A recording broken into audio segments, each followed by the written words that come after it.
जो exam paper लेके आए वो है इलेक्ट्रीशियन थ्योरी चौथे फोर्थ सेमेस्टर।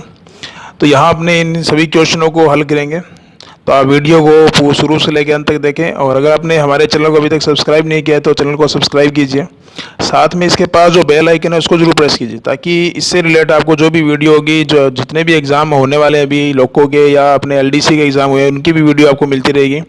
साथ ही राजस्थान लाइनमैन का जो एग्ज़ाम होने वाला है उसका भी एक मॉडल पेपर अपलोड होगा। साथ ही जो पिछला एग्ज़ाम है उनके बारे में अपने बात करेंगे, पिछले जो 2 एग्ज़ाम है उनके बारे में अपने बात करेंगे, ताकि आपको आइडिया रहे कि किस प्रकार के क्वेश्चन हल करना है। तो चलिए अपने स्टार्ट करते हैं।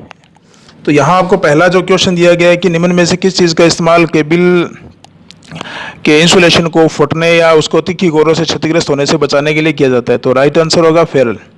अगला है, निम्न में से किस एप्लियंस का उपयोग डीसी सप्लाई पर कार्य नहीं करेगा।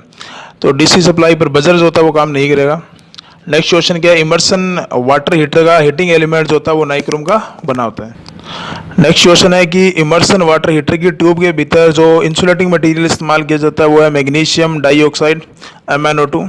तो राइट आंसर भी होगा।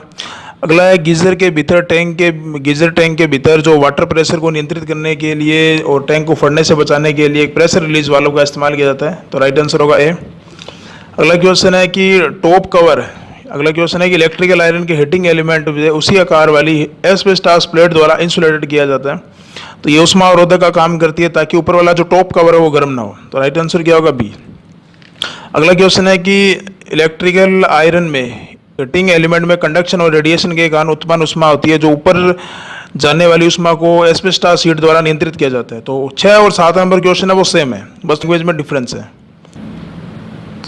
नेक्स्ट क्वेश्चन जो है वो इलेक्ट्रिकल मिक्सर की बिना भार के गति, जो बिना भार के इसकी गति होती है वो 3000 से लेकर के 14000 के बीच में मैक्सिमम होती है। तो यहाँ मैक्सिमम अपने को जो दिया गया है वो 12000 दिया गया है। तो यहाँ जो इसकी राइट आंसर क्या होगा, 12000 RPM होगा। नेक्स्ट क्वेश्चन है, एजिटेटर को बोला जाता है विडोलक। वाश टेक्निक का इस्तेमाल फुली ऑटोमेटिकली वॉशिंग मशीन में किया जाता है। तो बी आंसर इसका जो होगा राइट होगा। धुले हुए कपड़ों में फंसे डिटर्जेंट के कणों को हटाने की प्रक्रिया को वॉश साइकिल कहा जाता है। अगला क्वेश्चन है, निम्न में से किसका संबंध हाइड्रो प्लांट से नहीं है। तो सोलर एनर्जी का नहीं है, सी आंसर होगा। हाइड्रो प्लांट का निम्न में से कौन सा घटक नहीं है। तो बॉयलर जो होता है वो हाइड्रो प्लांट का घटक नहीं होता। तो राइट आंसर होगा सी।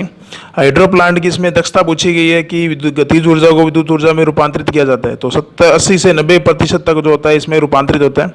मेनली इसकी जो एफिशिएंसी होती है वो 86% तक होती है। तो राइट आंसर क्या होगा, बी होगा। नेक्स्ट क्वेश्चन दिया गया कि प्रौद्योगिकी के वर्तमान स्तर पर समुद्र से इलेक्ट्रिकल पावर जनरेट करने की निम्न में से कौन सी विधि लाभकारी है। तो टाइडल एनर्जी जो होता है वो सबसे इंपॉर्टेंट है, यहाँ ए आंसर होगा। सोलर मॉड्यूल में जो बड़ी संख्या में जो होते हैं सोलर सेल का इस्तेमाल किया जाता है, बी आंसर होगा इसका राइट आंसर। अगला क्वेश्चन है, उस दर को सीमित करता है जिस पर विद्युत धारा बैटरी से जुड़ी होती है। देखो वैसे तो इस क्वेश्चन में डाउट है थोड़ा, फिर भी मैंने आंसर सी लगाया है। तो ठीक है, अगले बार नेक्स्ट क्वेश्चन देखते हैं। अगला क्वेश्चन है कि V/I के उच्चतम मान वाले सोलर सेल के V और I कर्व पर मार्क है, तो उसकी मैक्सिमम पावर पॉइंट कहलाता है। नेक्स्ट क्वेश्चन है कि वे चालक होते हैं जो कंज्यूमर के टर्मिनल को डिस्ट्रीब्यूटर से जोड़ते हैं। तो सर्विसमैन जो होते हैं वो डिस्ट्रीब्यूटर से जुड़े होते हैं।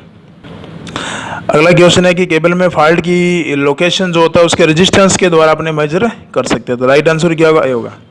अगला क्वेश्चन है कि भूमिगत केबलों को निम्न में से प्राप्त गहराई पर बिछाया जाता है। तो वाहनों में अत्यधिक आघात, यहाँ टेम्परेचर स्ट्रेस की कमी करने के लिए, ये सभी जो इसके राइट आंसर क्या होंगे, डी होंगे। क्योंकि जैसे जैसे आप भूमि में जाओगे वैसे वैसे नमी की मात्रा बढ़ेगी, टेम्परेचर स्ट्रेस होगा वो कम होगा।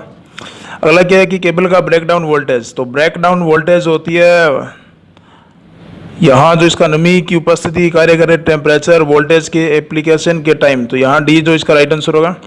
अगला क्वेश्चन है कि आवासीय क्षेत्रों के लिए डिस्ट्रीब्यूटर, ये डिस्ट्रीब्यूटर होते हैं 3 फेज 4 तार होते हैं। तो राइट आंसर क्या होगा, बी होगा। अगला क्वेश्चन है कि केबल में निम्न में से कौन सा फॉल्ट की सर्वाधिक संभावना रहती है। तो केबल में हर प्रकार के फॉल्ट हो सकते हैं। तो राइट आंसर क्या होगा, डी होगा। दोस्तों वीडियो को पूरा अंत तक देखें, ताकि आपको इस वीडियो में कुछ भी ऐसा ना हो कि आप बीच में छोड़ दें। तो नेक्स्ट क्वेश्चन है, ट्रांसमिशन लाइन इंसुलेटर जो पोर्सिलिन के बने होते हैं। अगला क्वेश्चन है, भूमिगत केबलों के आवरण। यहाँ आवरण का जो इंग्लिश मीनिंग होता है वो शीत होता है, तो जो लेड की बनी होती है। नेक्स्ट क्वेश्चन है, ट्रांसमिशन सिस्टम में फीडर किसको पावर करता है, डिस्ट्रीब्यूटर को। अगला क्वेश्चन है, स्टील कोर में जो चालक है, जो सामान्य रूप से स्टील जो प्रयोग की जाती है वो एलॉय स्टील प्रयोग की जाती है।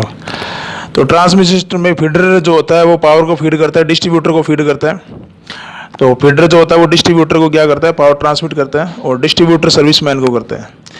फिर है स्टील कोर वाले चालक में सामान्य रूप से जो एलॉय स्टील होता है उसका इस्तेमाल किया जाता है। नेक्स्ट क्वेश्चन है कि 11 केवी की ट्रांसमिशन वोल्टेज को 20 से 25 किमी की दूरी के लिए इस्तेमाल किया जाता है।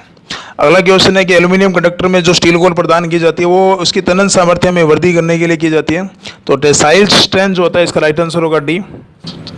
अगला क्वेश्चन है सामान्य रूप से जो पिन इंसुलेटर का इस्तेमाल कितने केवी से अधिक नहीं किया जाता, तो 33 केवी से अधिक नहीं किया जाता।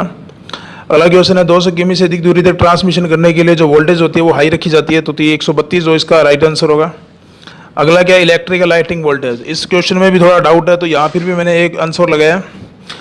तो अगला क्वेश्चन है यूपीएस से जुड़ा बार यूपीएस की रेटेड कैपेसिटी से 70 से 80% से अधिक नहीं होना चाहिए।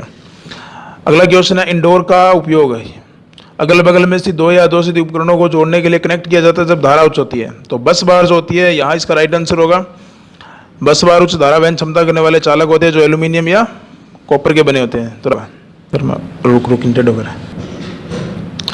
दोस्तों यहाँ जो 32 नंबर ऑप्शन था ना, इसके अंदर थोड़ा सा देखो मैंने क्या बताया कि आपको जो राइट आंसर ए हो सकता है, क्योंकि जो ओवरहेड लाइनों की जो या जो लाइटिंग जो होती है वो 1000 केवी से भी अधिक होती है।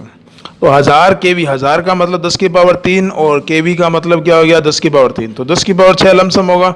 तब मैंने इसका जो राइट आंसर क्या वो सोचा है कि ए हो सकता है। तो ये लगा है अगला क्वेश्चन दिया गया है कि निम्न में से आपको ये चीज बतानी है कि उच्च फॉल्ट धारा को बाधित करने के लिए किसका डिजाइन किया जाता है जो ऑपरेटिंग करंट से 10 या इससे अधिक धारा वहन कर सकता है। तो सर्किट ब्रेकर इसका राइट आंसर होगा। अगले क्वेश्चन में आपको सर्किट ब्रेकर का ये पूछा है प्रकार कौन सा नहीं है, तो राइट आंसर ए होगा। सैंड ब्लास्ट नहीं होता, एयर ब्लास्ट होता है। अगला क्वेश्चन है ओवरहेड ट्रांसमिशन लाइनों में केबल का उपयोग क्या लाभ होता है, तो संकरे क्षेत्र जो होते हैं वहां इसका इस्तेमाल किया जाता है जहां जगह क्या होती है कम होती है। अगला क्वेश्चन है निम्न में से किस बस बार स्कीम की लागत सबसे कम होगी। इस क्वेश्चन में भी थोड़ा डाउट है, फिर भी जो ऑप्शन जो है वो ए हो सकता है, सॉरी बी हो सकता है। अगला क्वेश्चन है कि बस बार निम्न में से किस आधार पर रेट की जाती है, तो बस बार जो होती है वो धारा और वोल्टेज दोनों के अकॉर्डिंग क्या किया जाता है, रेटेड की जाती है। अगला क्वेश्चन है सर्किट ब्रेकर में जो आइसोलेटर जो होता है नो लोड पे ऑपरेट किए जाते हैं, तो इसका राइट आंसर होगा बी, जब लाइन में करंट नहीं होगी। अगला क्वेश्चन है सब स्टेशन में जो होता है एक्साइटर नहीं होता, एक्साइटर पावर स्टेशनों में होता है जहां बिजली का निर्माण किया जाता है, तो राइट आंसर ये होगा। अगला डिस्ट्रीब्यूटर फीडर में वोल्टेज को नियंत्रित करने के लिए निम्न में से कौन सा उपकरण सबसे सस्ता होगा, तो यहाँ जो बूस्टर ट्रांसफार्मर जो होता है इसका इस्तेमाल किया जाता है, जिसको अपने ऑटो ट्रांसफार्मर जो होता है वो बूस्टर की तरह इस्तेमाल किया जाता है। नेक्स्ट क्वेश्चन है कि जब 80R को टर्न ऑन किया जाता है तो इसमें वोल्टेज का जो मान होता है 1 से 1.5 होता है, तो यहाँ जो राइट आंसर होगा वो क्या होगा, डी होगा। लोड में सी पावर को 2 80R विपरीत समांतर क्रम में होते हैं, इसके द्वारा नियंत्रित किया जा सकता है, तो राइट आंसर सी होगा। नेक्स्ट क्वेश्चन दिया गया कि आईजीबीटी में ऑन स्टेट वोल्टेज ड्रॉप तो उस मॉसफेट से क्या होगा, कम होगा, राइट आंसर ये होगा। अगला क्वेश्चन है यूपीएस में निम्न प्रकार के किस प्रकार के लोड के साथ उपयोग नहीं करना चाहिए, तो हाई पावर मोटर के साथ उपयोग में नहीं किया जाना चाहिए, तो आंसर राइट आंसर होगा बी। अगला डीसी ड्राइव में किसका उपयोग फीडबैक डिवाइस के रूप में किया जाता है, स्पीड फीडबैक डिवाइस के रूप में किया जाता है, तो यहाँ इसका राइट आंसर क्या होगा, स्पीड गवर्नर होगा सी। अगला है high power drive DC drive में निम्न में से किसका उपयोग पावर कंट्रोल डिवाइस के रूप में किया जाता है, तो एससीआर जो होता है इसका इस्तेमाल किया जाता है।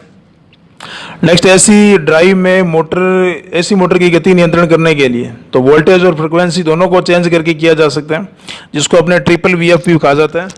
तो ट्रिपल V के अंदर क्या होगा, इसको क्या कहा जाता है, वेरिएबल वोल्टेज वेरिएबल फ्रिक्वेंसी, तो राइट आंसर कौन सा होगा, ए होगा। अगला क्वेश्चन है कि एसी ड्राइव का उपयोग करने वाली स्विचिंग पावर डिवाइस कौन सी है, तो इसका राइट आंसर कौन सा होगा, ट्रैक होगा। तो दोस्तों आपको ये वीडियो कैसी लगी, लाइक कीजिए, शेयर कीजिए, कमेंट कीजिए और चैनल को सब्सक्राइब करना जरूर ना भूलें। अगर आपको इस वीडियो से संबंधित या जो भी हमारे जो वीडियो अपलोड की है, अगर आपको कुछ सजेशन देना हो या जो भी है हमारी, अगर आपको ऐसा लगे कि कुछ गलत कमियां हैं तो आप उसको कमेंट बॉक्स में कमेंट कीजिए ताकि हम आने वाली वीडियो में उसको सुधार किया जा सके।